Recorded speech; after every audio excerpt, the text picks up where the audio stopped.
El año 2017 fue un año de cambios, vamos a decir. Mi hijo experimentando el estar en un colegio nuevo. Y la directora del colegio se percató de que mi hijo tenía un pequeño problema de visión. Entonces ella se comunicó conmigo para que veamos. Nosotros no pensamos que iba a ser algo tan delicado. Descubrió que él tenía una neuritis óptica. Todo esto desencadenó una serie de estudios que tuvo que realizarse él porque le habían indicado, o sea, nos habían indicado a nosotros de que eso era uno de los síntomas de la esclerosis múltiple. Me costaba entender por qué mi hijo tenía que pasar por algo así. Un chico de 13 años tenga que pasar por esto.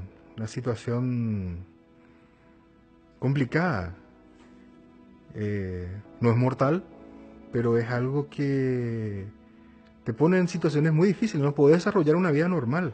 Entonces yo dije, Dios mío, él se va a tener que privar de muchísimas cosas. O sea, cómo la vida tuvo que ponerlo a él en esa situación tan difícil y no a mí. Yo que viví prácticamente y más viví mi vida de repente en algunas situaciones, dije, me pudo haber pasado a mí. Y un día sentía tan apesadumbrado, parece, y yo dije, por favor, que mi hijo no tenga que pasar por esto. Prefiero pasar yo eso, sufrir yo, que yo sé que voy a poder soportarlo, antes que él. Y fue un clamor que yo hice en aquel momento en mi patio, me acuerdo bien, porque no estaba nadie en mi casa, creo que mi hijo incluso ya había vuelto al colegio y demás. Y fuimos con varios neurólogos para tener una respuesta certera de qué era lo que tenía él. Fue evaluado por un neurólogo y él sufrió solamente una lesión. No fue diagnosticado como esclerosis múltiple. Cuando a nosotros nos indicaron que no era esclerosis lo que él tenía, o por lo menos que no se podía diagnosticar como una esclerosis, era como que nos relajamos un poco, fue como un respiro. Y 15, 20 días después de que recibimos la noticia de que él iba a estar bajo control nada más, tuve mi primer brote, por lo menos sintomático. Cuando salió el resultado de las resonancias, el otorrino dijo, no tienen que ver ya nomás un neurólogo porque aquí se observa que hay algo más. Y el neurólogo me agarra y me dice, no, es esclerosis múltiple. ¿Verdad? No sé qué pasa, estábamos saliendo de todo un tema y más o menos que tenía que caer otra vez en lo mismo, que pensábamos que ya estábamos tranquilos, ¿verdad? Para entender bien el diagnóstico de la esclerosis múltiple, hay 4 palabras que tenemos que entender bien. En primer lugar, la palabra sistema nervioso central. El sistema nervioso central está conformado por el cerebro y la médula. La esclerosis múltiple es una enfermedad del sistema nervioso central. Es desmielinizante, es autoinmune y es crónica. Desmielinizante significa que hay una pérdida de la mielina previamente bien constituida. ¿Qué hace la mielina? Se encarga de que el impulso generado por mi cerebro llegue de forma y a tiempo a donde yo envío. Esa pérdida de la mielina se debe, en el caso de la esclerosis múltiple, a un fenómeno autoinmune. ¿Qué quiere decir eso? Que en nuestro cuerpo existen células que nos defienden de diferentes agentes extraños.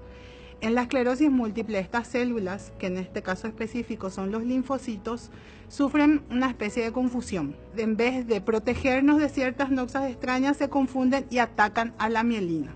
Al atacar a la mielina, que es una pequeña capa que bordea las células nerviosas de ese sistema nervioso central que habíamos dicho, se produce una desmielinización o pérdida de esa mielina. Y es crónica porque no se cura. Cuando te dicen esclerosis múltiple, uno se asusta, no porque sepa que es la enfermedad, sino porque te suena feo. Y hay un detalle muy lindo de buscar esclerosis múltiple en internet. La primera imagen que te trae cuando pones esclerosis múltiple es una silla de ruedas. Te trae el peor panorama que uno puede decir, oh, voy a terminar en silla de ruedas. Entonces el primer golpe es fuertísimo. Y hay mucha gente que se queda con esa primera información que recibe. Pero no todas son malas noticias. Existen más de 14 tratamientos aprobados para la enfermedad, así que pese a que no se cura, es una enfermedad tratable y que permite llevar una buena calidad de vida si uno se trata a tiempo.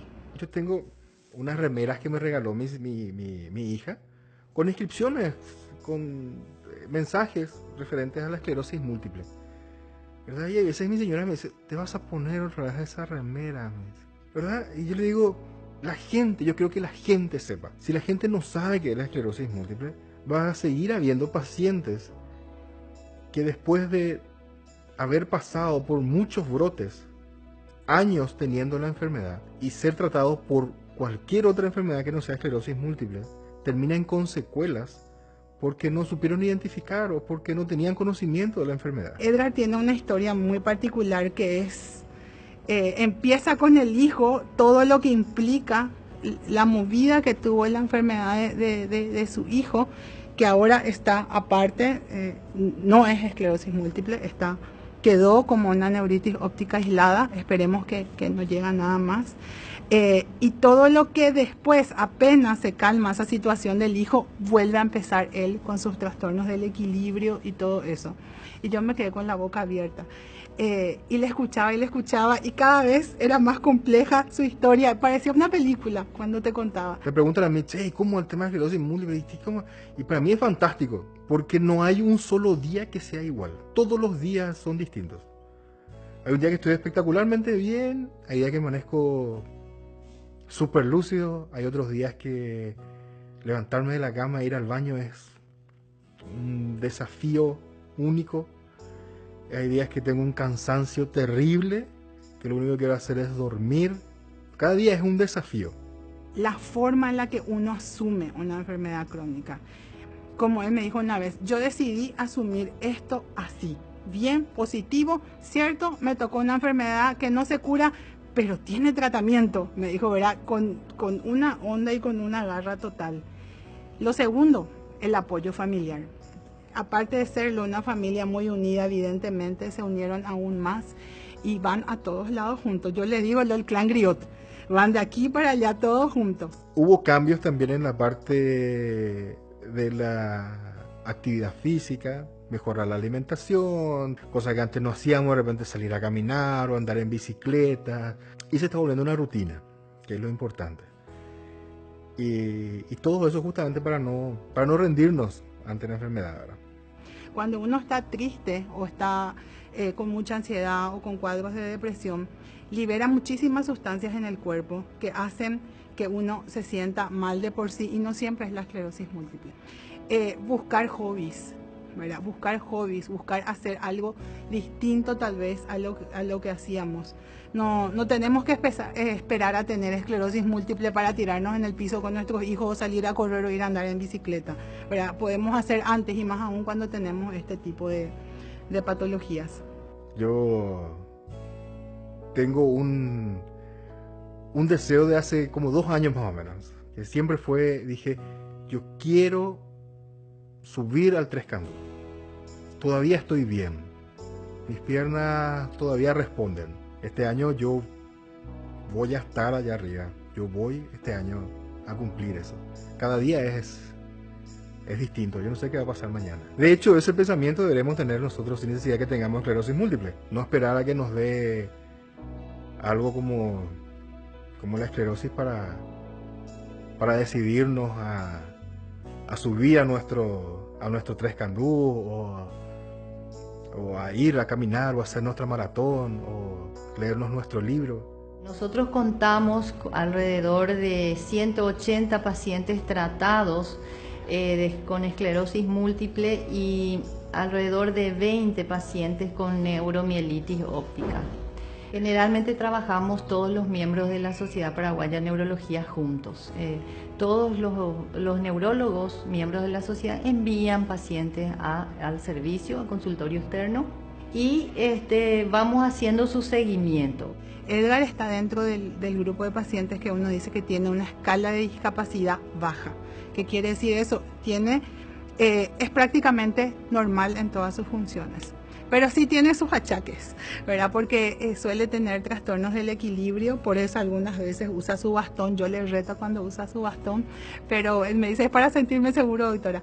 Entonces suele tener algunas reactivaciones de su síntoma principal, que fue el trastorno del equilibrio. Pero él está bien, no tiene muchas lesiones en resonancia, es súper estricto en su tratamiento, que es muy importante la adherencia que tiene el tratamiento, de realmente vos cumplir como se debe tu tratamiento, no saltearte dosis y todo eso.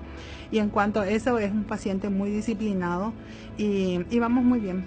Es algo que trata de quebrarte, algo que quiere que vos te quedes ahí tirado y no te entregues al dolor y al sufrimiento, y eso es algo que no tenés que hacer. Cuesta muchísimo cuando te duelen las piernas, cuesta muchísimo cuando el cansancio no te da más, pero hay que dar todo para seguir, porque no podés agarrar y rendirte y quedarte ahí tirado.